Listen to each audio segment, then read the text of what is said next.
What even is a catch and release? You thought a catch and release is what happens when people be fishing or whatever, but that is actually a new dating term. And it's not new because we've been dealing with it and we've been wondering what is going on. Yo, party people, it's Ashley of SingleWomanChronicles.com, where being single is a beautiful choice rather than a miserable circumstance.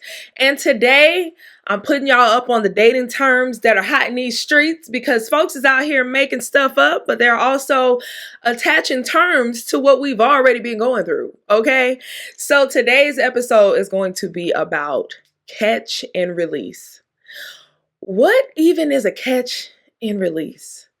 You thought a catch and release is what happens when people be fishing or whatever, but that is actually a new dating term.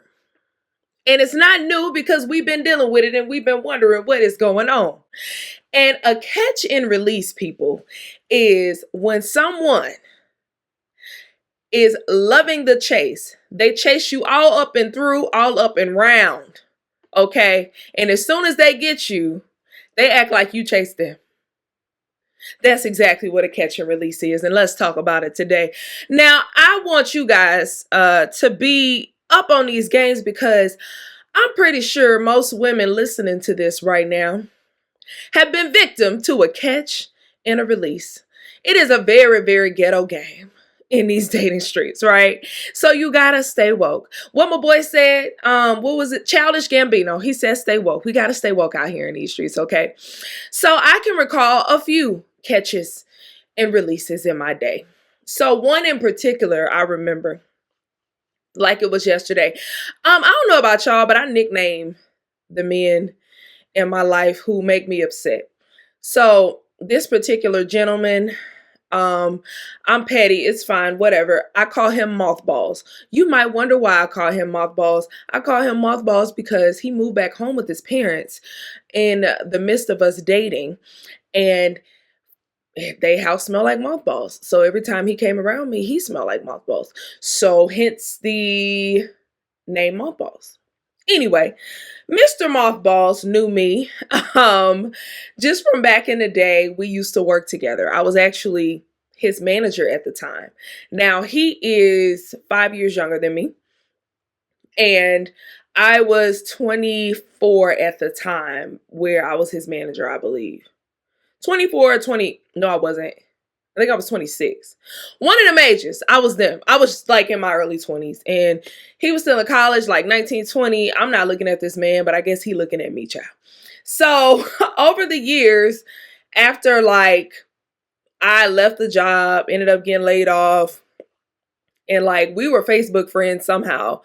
Fast forward, he would hit me up all up and through the DMs, and I'm like, dude, you are a baby. I'm not about to talk to you. What are you talking about? So eventually, when he turned 25, I believe, and I think I was 30 something at the time, maybe 31, so he probably was like 26, he reached back out. Now, he had a little glow up at the time, because again, I wasn't looking at shawty at 19, because that don't even make sense to me. 19, I'm 24, 25. I'm not gonna date you. But now, you done glue up a little bit. And I don't know what it is about them 25, 26-year-olds. They will approach you.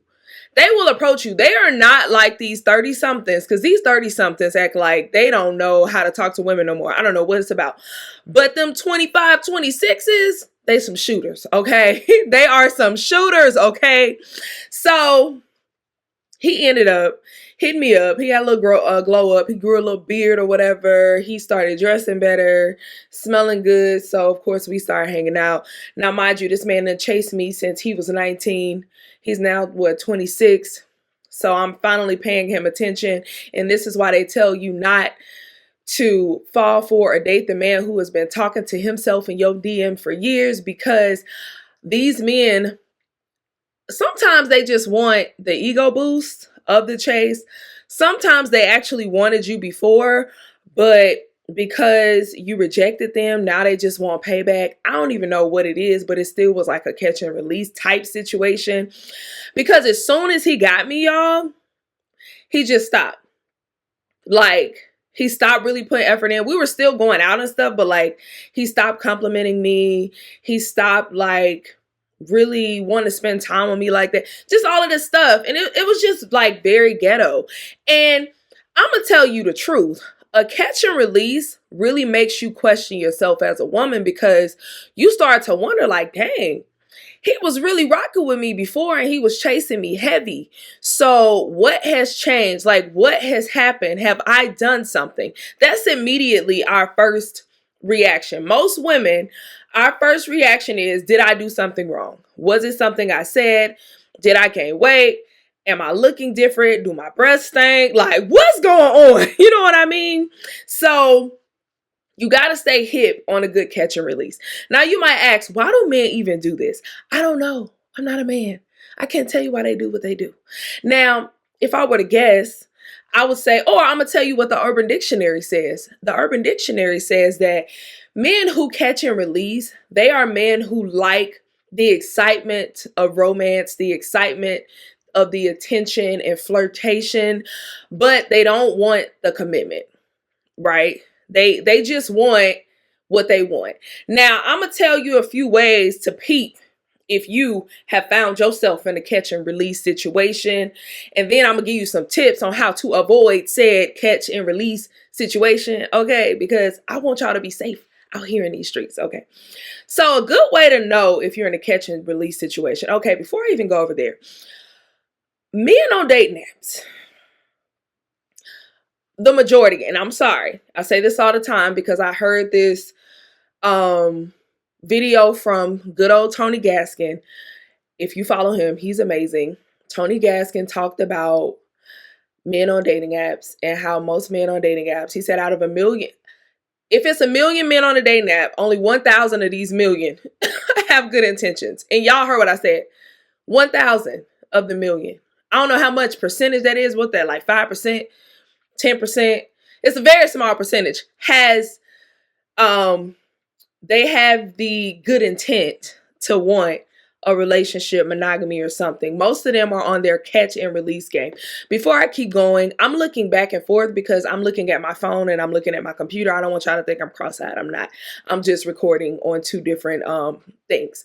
Anyway, so men on these dating apps, because it's a buffet of women and it's training them to be low effort. And when you really just like the chase of something, you can literally text 10 women, 20 women at one time and not really have to commit to anything, because commitment equals accountability. A lot of these men don't want to commit because that means you will have to they will be held accountable to something. They will be held accountable to only talking to you, held accountable to seeing you all the time, having to take you on dates, etc., etc. So if they don't want that, of course they don't want, no commitment. So they'll catch and release. Now, how you recognize these certain situations? If a guy is constantly calling you pet names, hey babe, hey beautiful, hey queen, that's a little red flag. And you might be like, dang, that's kind of crazy. It's because all of that sweet name stuff. And it's not like, I can see if he got like a cute little nickname for you, like say your name is Nancy and he calls you Nance or something like that, that's different. But if it's on that like sweet little name stuff, good morning, beautiful, and that kind of stuff, he's probably juggling several people and it's easier to just call you the pet name. That's elementary game, right? But number two, does his communication seem routine? Like, does he only text you good morning, beautiful, only text you good afternoon, what you doing, only text you good night, never really goes into deep conversation? Yeah, that's a sign of a man who doesn't want to put too much in. He just really likes the attention and the flirtation. Another sign is like, is he like really flirty, but it's hard for you to get him to like really open up and have a deep conversation? Probably a sign of good catch and release. A great sign of a good catch and release, and I hear this all the time. Women will say, he texts me every single day, but he never asks me out. He never wants to talk on the phone with me. He never wants to XYZ. Because he don't want no commitment. You asking for too much. Like, you're asking for way too much. Like, what do you mean? No, I'm not doing that. So these are like signs of a catch and release when someone who really They're keeping it surface. They're keeping it surface. And also, if you've been talking to this person and you notice the more effort you put in, they start to pull back. It ain't because you did something wrong. It's probably because they're like, oh snap, they're I've been flirting with them, and they probably trying to catch feelings. Let me pull back. It's not because you did something or you're going too hard. And y'all, okay. I'm too old to be playing these little games. You know how these dating coaches like to get on here and tell you, oh, don't do this and pull away and do this if you want him to fall in love with you and blah, blah, blah. I'm not finna do all that. I'm not here for it. I'm not here for it. But I am here for dating in a way that guards your heart, right? So I have this bomb 28-day challenge called the Embrace the Wait 28-day challenge. And the challenge is all about understanding that sometimes you're single, not because you haven't done the work, just because you are in your waiting period. That's it. Literally, that's it. You just waiting on God to send you your person. And how you steward that waiting period is going to affect how long you're going to be there, as well as how that thing play out for you. Because you don't want to be bitter. You don't want to be out here getting your heart broken by these catch and releasers. No, you want to have unbreakable self-worth where no matter who comes in or out, if someone's catching and releasing you, you're not out here thinking like, dang, it's me.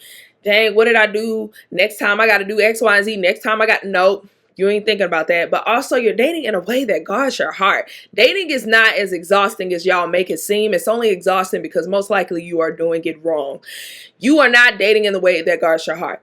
So how I date, these catch and releasers, like, you can't even play me for real. Because I'm just not easily impressed. Like the babies, I'm really trying to get down to the nitty gritty. Like, if you haven't asked me on a date within the first week, and it's not because, like, I can see if you in another state, I can see, but I even was talking to a guy in Alabama, and he literally took a day off to drive to see me to have a first date with me. Like, if you wanted to, you would, right? But if you haven't initiated a first date, if you are really on the surface, and I hate small talk, one. Also, I hate when someone's seemingly always trying to run game. Y'all know those guys that's like always saying little sweet, cute stuff, always joking, always like giving you these shallow compliments and just surfacey compliments. I'm not for it. I'm not for it. So the best way to avoid a catch and release situation is to, one, not be so easily impressed. Two, fully pay attention to how deep beneath the surface they're going, because if you notice that they're just right on top of the surface, that's probably because they don't want no commitment. They just want their ego stroked, or they just want something to do. Because a lot of these men just be bored. Like, again, I can't tell you why men do this foolishness because I'm not a man, but a lot of men, I've had friends tell me, like, sometimes we just be bored. I can go play a video game, or I can go Ashleying. I'd rather go Ashleying. I'd rather go bobbering. I'd rather go Britneying. Insert your name, ing, doing that, right? So you just got to understand, it ain't got nothing to do with you. But you can't be easily impressed. And you also have to know what you want. Now, if you don't want a serious, you don't want a monogamous relationship, if you're a catcher and releaser yourself, this don't apply to you. You can listen to it, but like, the advice I'm giving is for the people who don't want to be a part of no catch and release type situation, right? So don't be easily impressed. Make sure they are trying to go more than beneath the surface. And also, like, ask them serious questions and see what they say. Try to get them to open up. And then ask them questions like, okay, where do you see this going? Et cetera, et cetera. You know, everybody is like, oh, you shouldn't ask those questions. Why not? Because I'm intentional about my dating. If we ain't going nowhere, why are we talking? I'm not going to waste my unlimited text messages on you. These people in these streets, not just men, will waste your unlimited text messages. Don't let them do it. Don't let them do it. Don't do it.